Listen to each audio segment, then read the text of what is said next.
일평생을 살면서 사람들은 수많은 사람들을 만납니다. 교제를 위해서 만나거나 학업을 위해서 만나거나 아니면 다른 무엇은 목적을 가지고 만나든지 원하든 원치 않든 수많은 만남이 매일매일 이루어지고 있습니다.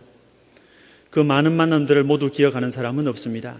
그러나 아주 특별한 만남은 오래도록 기억하고 되새겨보는 것이 인생입니다. 창세기 18장에는 아브라함이 하나님을 만났다는 이야기와 또 아브라함이 하나님께 기도를 했다는 이런 중요한 이야기가 나옵니다. 소돔성을 향한 아브라함의 기도라는 말씀으로 함께 은혜를 받고자 합니다. 우리 본문보다 앞에 나오는 1절에서 8절까지를 보면 아브라함이 부지 중에 하나님의 방문을 받았음을 말하고 있습니다. 1절에 여호와께서 마므레 상수리 숲을 근처에서 아브라함에게 나타나시니라 하고 있습니다. 아브라함을 찾아오신 분은 여호와라고 하는 하나님 자신이었습니다. 아무도 볼 수 없고 보이지 않는 하나님께서 사람의 모습으로 나타나셨습니다. 그는 오정쯤에 아브라함의 앞에 나타났던 것입니다. 그런데 그들을 보자 아브라함은 그 사람들을 영접했습니다. 달려나가서 그들을 영접했습니다. 몸을 굽혀서 영접했습니다. 아브라함은 그 가운데에 있는 그분을 향하여 내 주여라고 했습니다. 잠시 쉬어가기를 간청했고요. 떡을 만들고 기름지고 좋은 송아지를 잡고 버터와 우유 송아지를 가져다가 그들의 앞에 진설했습니다. 최선을 다해서 대접한 것입니다. 그리고 나무 아래 모셔섰다고 했습니다. 아브라함의 자발적이고 헌신적인 봉사와 겸손, 최선을 다한 영접을 보게 됩니다. 그리고 9절에서 15절까지는 아브라함을 찾아오신 하나님께서 아브라함에게 아내 사라가 아들을 낳을 것이라고 하는 좋은 소식을 알려주었습니다. 하나님이 아브라함을 찾아오신 것은 이번뿐이 아닙니다. 창세기 12장부터 13장, 15장, 16장, 17장에 계속해서 볼 수 있습니다. 아브라함을 찾아오신 하나님은 아브라함이 상상도 못한 축복의 일들, 복음의 메시지를 가지고 오셨습니다. 이런 축복의 말씀들은 아브라함으로 하여금 용기 백배하여서 하나님을 따르도록 이끌어 주셨습니다. 아브라함을 찾아오신 하나님은 아브라함에게 내 아내 사라가 아들을 낳을 것이라고 했습니다. 10절에 보면 기한이 이럴 때에 내가 정녕 내게로 돌아오리니 내 아내 사라에게 아들이 있으리라고 했습니다. 이것은 아브라함과 사라에게 너무나도 기쁜 소식이었습니다. 인간의 한계와 불가능을 종식시켜 주었습니다. 성도 여러분, 하나님은 아브라함뿐만 아니라 당신의 사람들에게 여러 모양, 여러 형태로 나타나시고 선지자와 종들을 통해서 말씀하셨습니다. 그 말씀을 따라 살면 축복이 되고 그 말씀을 떠나면 저주가 되는 이런 위대한 말씀을 주셨습니다. 그 하나님은 우리에게도 찾아오셨습니다. 특별히 그분은 예수 그리스도로 찾아오셨습니다. 그것은 우리를 구원하기 위함이라고 했습니다. 죄인인 삭개오가 더 이상 죄인이 아니라 아브라함의 자손임을 선포하기 위해서 나사로의 집으로 가셨고 죽은 나사로를 살려주기 위해서 부활의 생명이 있음을 알려주기 위해서 나사로의 무덤까지 찾아가셨던 것입니다. 우리는 우리 가운데 오신 주님을, 우리 속에 오신 성령님을 이처럼 환영하고 존경해 보았습니까? 나의 불가능했던 경험 때문에, 내가 알고 있는 과학적인 지식 때문에, 나의 육체적인 한계 때문에 우리 가운데 오신 주님을, 성령님을 의심하고 그의 능력을 제한하려고 한 일은 없습니까? 하나님이 주시려고 하고 하나님이 하시려고 한다면 나의 지식이나 경험, 상식을 버리고 아멘으로 수용하는 사람들이 되시기를 바랍니다. 우리 본문 16절에서 21절에 보면 하나님은 아브라함에게 소돔성에 관해서 말씀하고 있는 것을 볼 수 있습니다. 아브라함 그리고 아브라함의 아내 사라에게 믿음과 확신을 주셨던 하나님께서는 이제 말씀을 마치시고 일어나셨습니다. 16절에 그 사람들이 거기서 일어나서 소돔으로 향하고 아브라함은 그들을 전송하러 함께 나가니라고 했습니다. 여기 그 사람들이 거기서 일어나서 소돔으로 향하였다는 말은 소돔 쪽으로 얼굴을 향하였다는 말씀이 되겠습니다. 심판주이신 주님께서 마지막 날 저주와 심판을 하기 위해서 왼편에 있는 자들에게 진노의 얼굴을 내미는 것과 같은 것입니다. 전승에 의하면 아브라함은 이때 헤브론의 북동쪽에 있는 카프 바누케라는 곳까지 동행하였다고 합니다.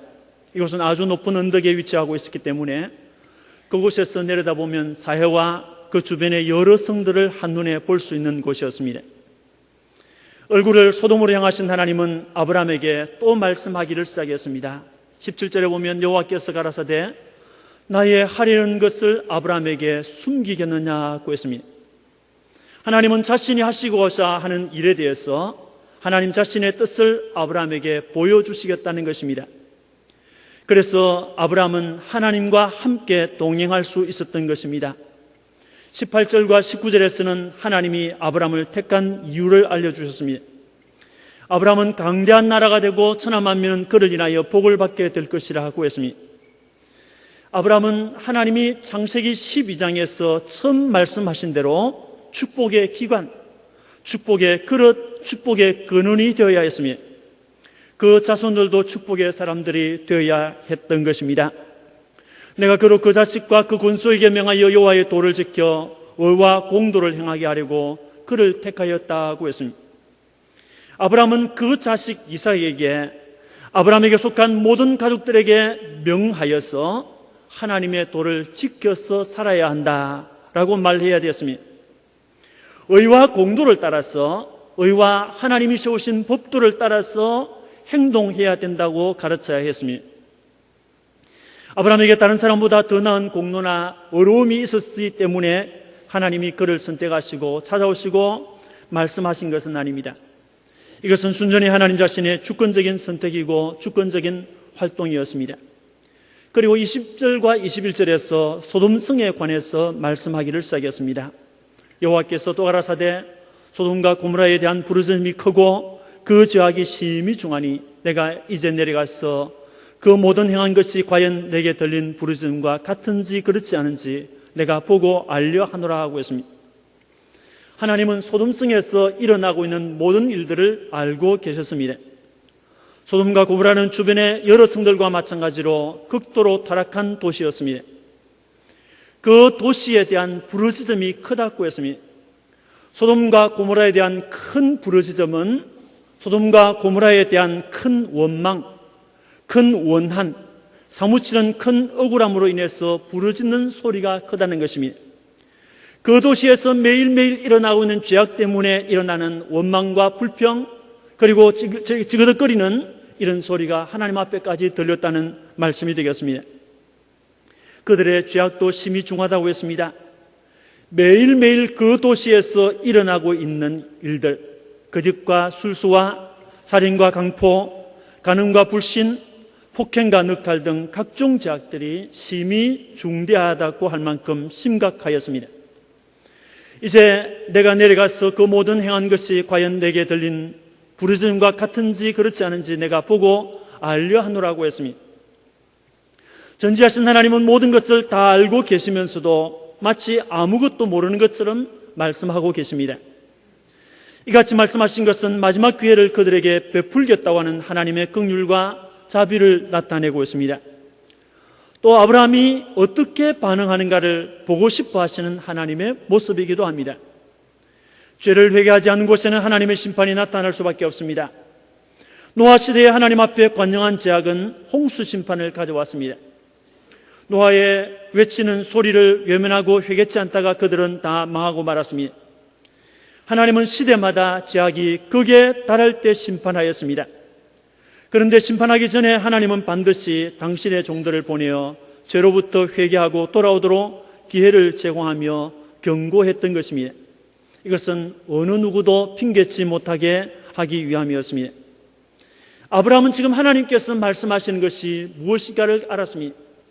하나님은 지금 이 소돔과 고모라를 심판하겠다고 하는 그 심판 예고를 하고 있다는 것을 알았던 것입니다. 이 심판, 소돔과 고모라의 멸망 심판을 예고받은 아브라함은 어떻게 했습니까? 이런 예고를 받았을 때 아브라함은 결코 방관자가 되지 않았습니다. 아브라함은 즉시 관심을 나타내었고 그들의 구원을 위하여 간구하기 시작했습니다. 22절부터 33절까지의 말씀이 되겠습니다. 23절에 보면 아브라함은 여호와 앞에 그대로 섰더니 가까이 나아갔으라고 했습니다. 그는 하나님 앞으로 한 발짝 더 가까이 나아가서 기도했습니다. 육체적으로 위치를 옮겨서 하나님 곁으로 바짝 다가서서 기도했다는 말이 되겠습니다. 영적으로는 하나님 앞에 기도하는 자의 온전한 태도를 보여주고 있습니다. 하나님께 나아가지 않고 누구에게 나아가겠습니까? 하나님께 가까이 하지 않고 누구에게 가까이 하겠습니까? 시편 기자는 우리에게 들려주기를 하나님께 가까이 함이 내게 복이라고 했습니다. 그는 자기 앞에 말씀하시는 그분이 주님이 되시는 것을 알고 기도했습니다. 23절 25절에 보면 주께서라는 말을 합니다. 27절에는 내가 주께 구하나이다. 30절에는 내 주여, 31절에는 내 주께, 32절에도 주라고 하는 말들을 하고 있는 것을 봅니다. 여기 내 주여라고 하는 말, 히브리 글자의 아도나이라고 하는 말은 몇 가지 경우에 사용했습니다. 신하가 임금을 부를 때 아도나이라고 했습니다. 또는 부하가 상관을 부를 때, 어떤 경우에 종이 주인을 부를 때 아도나이라고 이렇게 불렀습니다. 그런데 성경에서 특별히 인생이 자신을 창조하시고 구속하신 하나님을 향하여 부를 때 아도나이라고 불렀던 것을 볼 수 있습니다. 나의 주라는 말이 되겠습니다. 신약에서는 큐리오서인데 처음에 아브라함은 자기 앞에 서 있는 사람들을 귀한 손님 정도로만 생각했습니다. 그래서 귀한 손님이기 때문에 아도나이라고 불렀지만은 시간이 지나면서 그분은 사람이 아니라는 것을 알았습니다. 그래서 아브라함은 그분 앞에서 자신을 종이라고 했습니다. 티끌과 같은 나라고 했습니다. 그러면서 하나님께 기도하면서 내 주여 아도나이라고 불렀습니다. 내 주여, 나를 지으신 주님, 나를 통치하시는 주님, 나의 주인이신 주님, 나를 죄악에서 구속하신 주님, 이렇게 그는 불렀던 것입니다. 27절에 가면 티끌과 같은 나라도 감히 주께 구하나이다 라고 했습니다. 자신의 무능을 고백하는 기도입니다. 아브라함은 하나님 앞에서 자신을 티끌과 같은 존재, 보잘것없는 존재, 아무것도 할 수 없는 존재, 무능한 존재이지만은 감히 기도합니다 라고 했습니다. 32절을 보면 주는 노하지 마소서라고 했습니다. 여기 노하다는 말은 명렬한 진노를 뜻하고 있습니다. 죄에 대해서 명렬한 진노로 멸망받을 수밖에 없는 자신이지만은 하나님께 자비를 구하고 있는 것입니다. 그리고 23절로 24절에 보면 그 성중에 어인 50이 있을지라도 주께서 그곳을 멸하시고 그 50 어인을 위하여 용서치 아니하시리까 라고 시작했던 기도는 어인이 부족하면 어찌하리까? 어인 40인을 찾으시면 어찌하리까? 어인 30인을 찾으시면 어찌하리까? 어인 20명, 어인 10인을 찾으시면 어찌하리까? 라고 소돔성 멸망을 유보해 주시기를 구하고 있었습니다. 23절을 보면 어인을 악인과 함께 멸하시려나이까? 25절에는 주께서 이같이 하사 어인을 악인과 함께 죽이시면 불가하오며 어인과 악인을 균등히 하시면 불가하니이다 라고 했습니다. 하나님의 공의를 쳐다보면서 기도하고 있는 것입니다.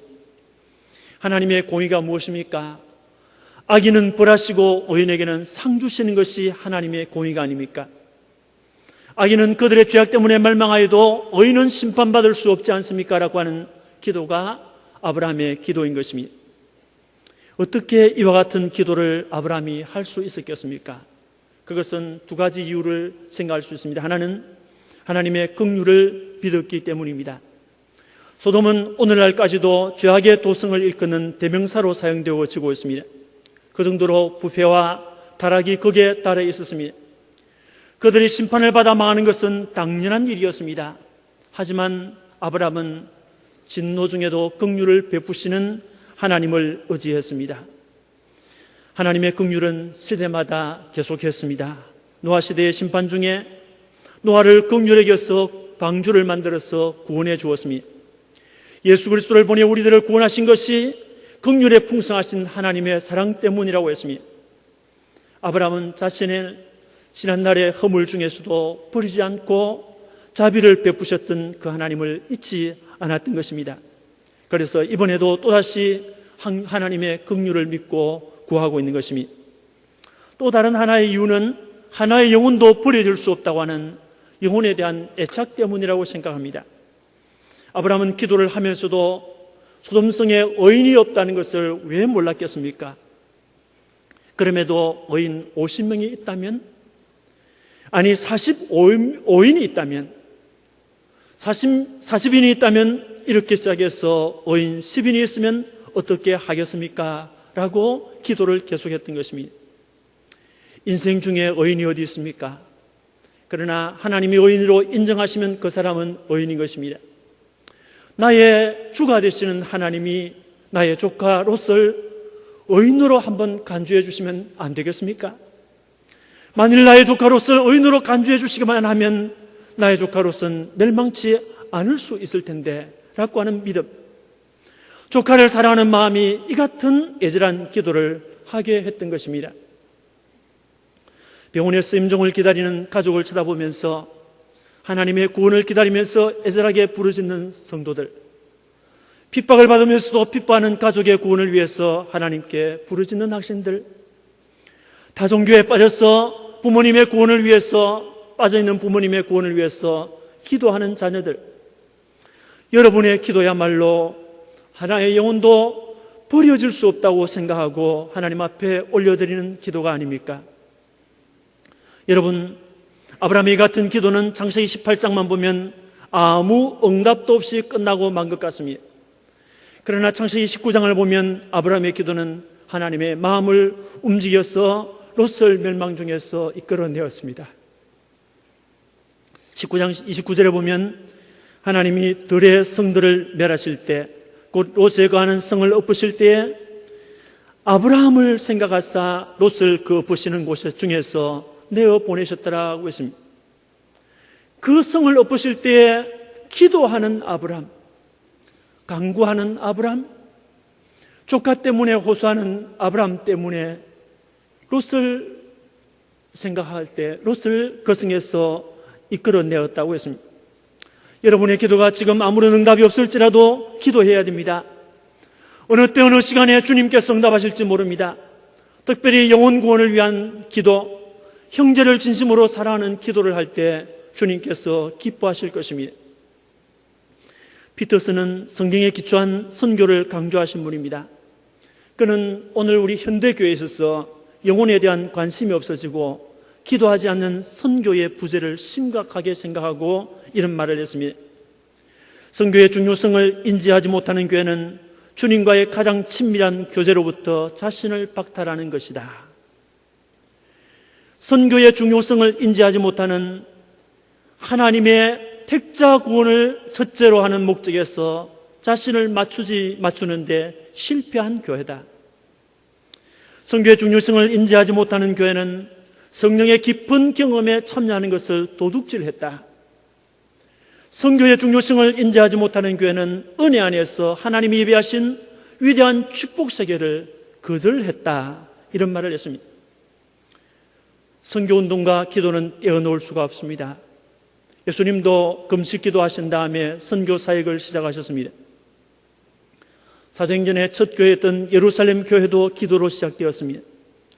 그 결과 그들은 성령의 능력을 받아서 사람들에게 예수의 복음을 담대히 전하는 선교하는 교회가 되었습니다. 이방 선교의 기지가 되었던 안디옥 교회도 기도하는 교회였습니다. 금식하며 기도하는 중에 하나님께서 선교사를 세우라고 하는 명령을 받았고, 세계 선교의 명령을 받았고, 또 기도하고 금식함으로 하나님의 세계 선교를 실천했던 선교하는 교회였습니다. 세계 선교 역사를 보면 구령을 위한 세찬 기도 운동과 함께 적극적인 세계 선교 운동이 전개되었던 것을 볼 수가 있습니다. 미국에 사무엘 밀저라는 청년이 있었습니다.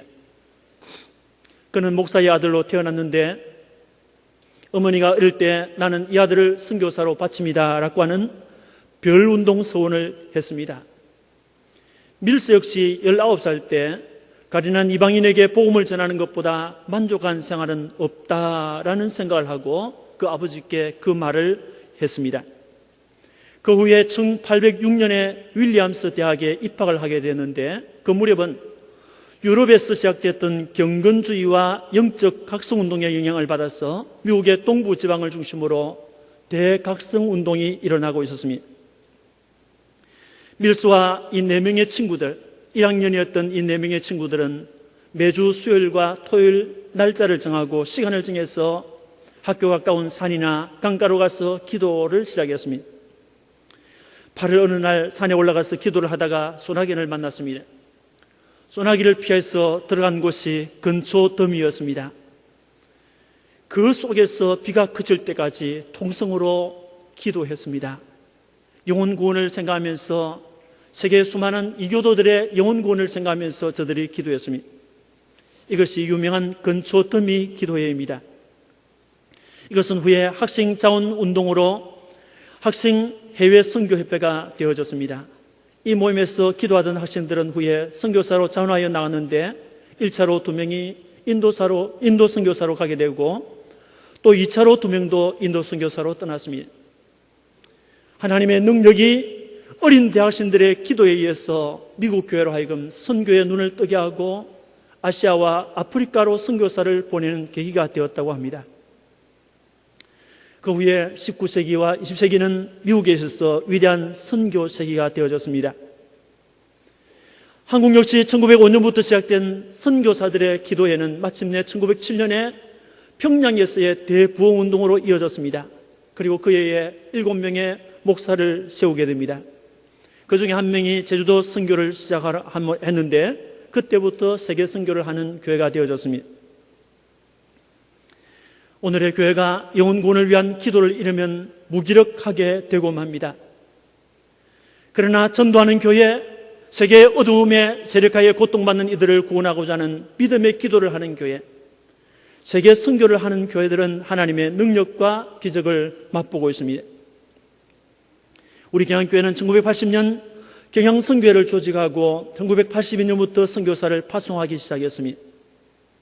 그때부터 지금까지 우리가 선교사를 꾸준히 파송했고 현재 사역하고 있는 선교사님들이 현지 선교사님들까지 151명의 선교사님들이 현지에서 사역을 하고 있습니다. 350개가 넘는 교회가 세워졌습니다. 24,000명이 넘는 영혼들을 얻었습니다. 누가 이런 일이 일어날 것이라고 상상을 했겠습니까? 그저 하나님의 명령이 가라고 하니까 가고 보내려고 하니까 보낸 것밖에 없습니다. 금년에도 우리 교회는 아프리카 이디오피아에 평신도 선교사 2명을 파송했습니다. 그리고 인도에 3명, 동아시아에 2명 선교사를 파송을 했습니다. 지난 주간에 우리 교회 대학생들과 청년회원들 중에서 러시아 우스리스크와 동아시아 캄보디아의 78명으로 이루어진 4개의 단기 선교 팀원들이 선교 현장으로 가서 땀을 흘리고 눈물을 흘리고 기도하고 전도하고 봉사하고 돌아왔습니다. 러시아로 갔던 어떤 대학생은 한 번도 복음이 전하여지지 않은 마을에 가서 전도지를 나누어 주면서 전도를 했답니다. 그 결과 전도를 받은 할머니들이 우리 대학생들의 손을 잡고 고마워하면서 또 와달라고 요청을 하더랍니다. 동아시아로 갔던 어떤 대학생은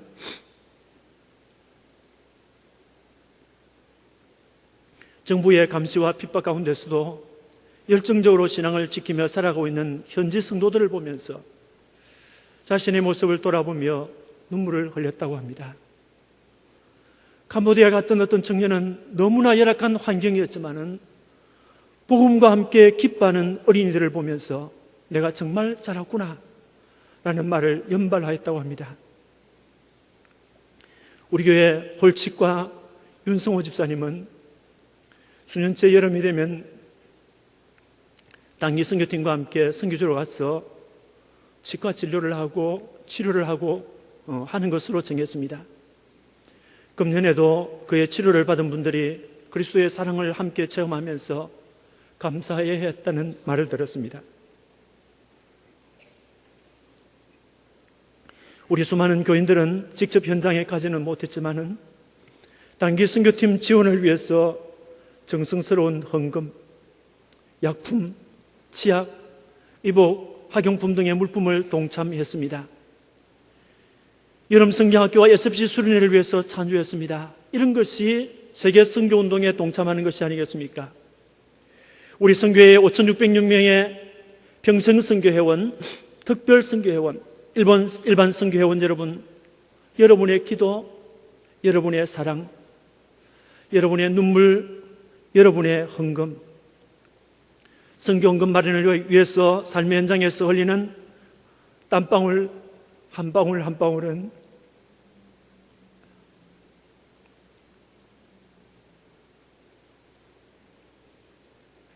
세계 선교에 동참하는 역동적인 모습이라고 생각합니다. 오늘도 우리에게 와서 도와달라고 하는 사람들이 세계도처에 너무나도 많습니다.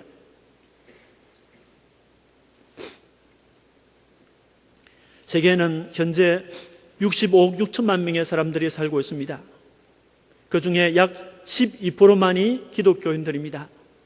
나머지 88%의 사람들은 이슬람 사람들이 23%, 힌두교인들이 13%, 천주교인들이 15%, 불교교인들이 7%, 이렇게 약 88%의 사람들이 복음과 관계없이 살아가고 있습니다. 하나님의 세계 선교를 위하여, 세계 도처의 수많은 영혼들의 구원을 위하여 기도로 동참해 주시기를 부탁드리겠습니다. 여러분의 가족 구원을 위해서 기도하십시다. 헌금으로 동참해 주시기 바랍니다. 선교 회원이 되어서 동참해 주시기를 바랍니다. 누군가는 기도하고, 누군가는 하나님의 보내심을 받아서 가야 하고, 또 하나님은 그들을 붙들고 일하시는 것입니다. 영적 어둠의 세력하에서 신음하고 있는 이들에게 복음이 전하여지고 믿음으로 구원받기를 위해서 간절히 기도하십시다. 기도는 하나님의 능력과 공급을 가져오는 열쇠가 됩니다. 이런 축복의 역사가 우리 교회 가운데 충만하기를 주의 이름으로 축원합니다.